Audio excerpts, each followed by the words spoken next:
자, 땡땡 중학교 3학년 중간고사 2번 중간고사 문제입니다. 이건 아주 훌륭한 문제일 뻔했어요. 그런데 이거를 객관식으로 만들면서 아주 웃긴 문제가 된 거죠.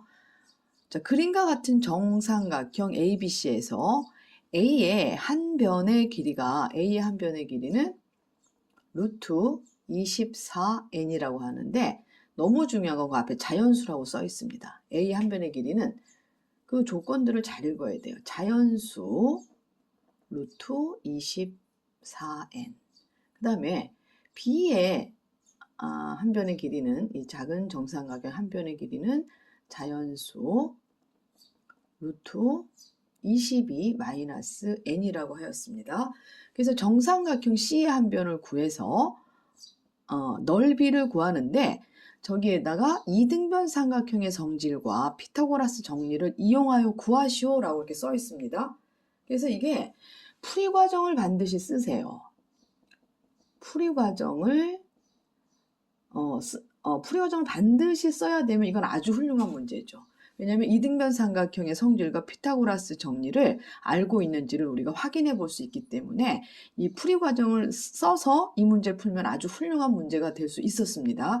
그렇지만 이 문제가 아주 웃긴 문제가 된 거는, 이렇게 풀이 방법을 이렇게 하라고 써주고는 객관식 문제가 되는 거예요. 번호를 고르든지 찍든지 할 수 있는 문제로 바꿨다는 거는 왜 이런 문제를 내셨는지 그 문제 내신 선생님께 그 의도를 묻고 싶습니다. 이게 만약에 이렇게 풀이 과정을 쓰지 않으면 선행학습을 한 학생들은, 그죠? 선행학습을 한 학생들은 정삼각형의 넓이는 4분의 루트 3 a제곱이라는 거를 다 알고 있습니다. 그렇기 때문에 이 공식에 집어넣으면 그냥 끝나는 거예요. 이걸로 해서 답을 썼는지, 이렇게 풀이 과정, 이등변 삼각형의 성질과 피타고라스 정리를 이용해서 풀었는지 객관식 문제가 되면 우리는 알 수 없는 거죠. 그죠? 그렇기 때문에 이 문제를 왜 이렇게 내셨는지를 모르겠습니다. 자, 그래서 일단 한번 풀어보도록 할게요. 자, 한 변의 길이 자연수 루트 24n이기 때문에 얘는 이게 루트가 없어져야 됩니다. 그래서 6, 4, 24, 그리고 여기 n이 곱해져 있기 때문에 n은 어떻게 돼야 되죠? 6이 되든지, 그죠? 아니면은 6 곱하기 4가 되든지 이런 숫자가 돼야죠. 그 다음에 밑에 n은 얘가 이 루트, 이게 자연수이기 때문에 얘가 16이 되든지, 그 다음에 9가 되든지, 그 다음에 뭐가 되죠? 4가 되든지 1이 되든지 이렇게 되면 돼요. 맞죠? 근데 자, 만약에 이게 16이 되게 되면 n은 얼마냐면은 6입니다. 근데 9가 되게 되면은 n이 얼마냐면은 13이 되네요. 그죠? 이런 식으로 되기 때문에 n은 여기서 같은 n이기 때문에 n이 6이라는 이것을 우리는 알 수 있죠. 다른 건 구해볼 필요가 없어요. 자, n이 6이 되게 되면은 A의 정삼각형 A의 한 변의 뭐가 되냐면은 여기다 6이 들어가니까 6 곱하기 2. 그죠? 그래서 12가 되고요. B의 한 변의 길이는 루트 16이기 때문에 얘는 4가 됩니다. 4, 4, 16. 그러니까 우리가 C의 한 변의 길이는 얼마냐면은 12 빼기 4니까 8이네요. 그래서 이걸 구해서 그냥 곧바로 4분의 루트 3 a제곱, a 곱하기 a. 그래서 이게 2가 되니까 16 루트 3 이렇게 구해서 하면 돼요. 근데 거기 굳이 이렇게 썼습니다. 이게 풀이 과정을 쓰자 그러면 이건 좋은 문제라고 제가 말씀드렸습니다. 이게 정삼각형인데, 정삼각형은 반드시 이등변 삼각형이죠. 여기가 8, 여기도 8이에요. 자, 이게 넓이를 구해야 되면 우리 높이를 알아야 되기 때문에 여기 수직을 그려줘야 됩니다. 자, 이등변 삼각형의 성질 중에 꼭지점에서 밑으로 수선을 긋게 되면은 반드시 이 높이는 이등변 삼각형의 높이는 밑변을 수직으로 2등분합니다. 수직으로 2등분 하기 때문에 여기서 이렇게 내려갔다면 요 길이가 4가 되고 요 길이도 4가 됩니다. 이 삼각형 넓이에서 우리는 이 높이만 알면 되거든요. 이게 직각삼각형이란 말이에요. 이게.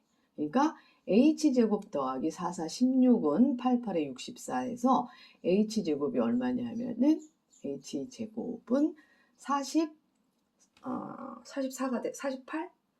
48이 되네요. 그죠? 그래서 h는 얼마야? 루트 48. 루트 48은 4 곱하기 12. 12는 다시 4 곱하기 3이니까 4루트 3이네요. 4루트 3이기 때문에 얘를 넓이를 구할 수 있죠. 밑변이 8 곱하기 이거 곱하기 뭐 2분의 1 하면 되니까 얘가 16 루트 3이 되네요. 아시겠죠? 이 풀이 과정을 쓴다면 이 문제는 아주 훌륭한 문제가 됐었을 것입니다. 자, 그런데 이렇게 문제가 둔갑을 해버립니다. 그림과 같은 정삼각형 ABC에서 A의 한 변의 길이가 이렇고 B의 한 변의 길이는 루트 21-n일 때 정삼각형 C의 넓이를 이등변 삼각형의 성질과 피타고라스 정리를 이용하여 구하시오. 단 n은 자연수다. 그러고는 객관식으로 낸 거예요. 자, 이 과정을 하나도 몰라 찍어도 되는 거고 이거는. 그죠? 그 다음에 이 공식을 알고 있는 학생은 여기다 집어넣으면 요거 두 개만 구해서 곧바로 나오는데 여기에다 이렇게 풀이 방법을 이렇게 써주실 필요가 있는지. 자, 만약에 이거를 중3이 사용했다 그러면 이거는 선행학습. 그죠? 여기에 들어가는 거죠. 왜냐면은 옛날에는 중3에 이 공식이 나왔는데 요즘에는 중3에 이 공식이 빠졌습니다. 정삼각형의 넓이 구하고 높이를 구하는 그게 빠졌기 때문에 이 공식은 중3 영역이 아닙니다. 그렇기 때문에 선행학습에 속할 수 있고요. 그 다음에 굳이 이제 이걸 피해가기 위해서 이런 말을 쓰셨다 그러면은 이게 이 풀이 과정을 쓸 수 있도록 이걸 유도하셨어야 되는데 그냥 답을 찍어서 쓰라는 거예요. 객관식 문제로 만들어 버렸어요. 무슨 의도로 이렇게 복잡하게 이렇게 하셨는지 묻고 싶고, 일선에서 학교에서 이런 식의 문제를 내다 보니까 아이들은 선행을 안 할 수가 없습니다. 학교 그 점수를 맞아야 되기 때문에, 따내야 되기 때문에. 문제가 어려울수록 아이들은 이게 내가 선행을 안 해서 그런가 하고 선행을 합니다. 그러니까 이렇게 선행을 조장하는 이런 문제를 학교에서 이런 식의 문제를 내야 하는지 한번 선생님들께 저는 묻고 싶습니다.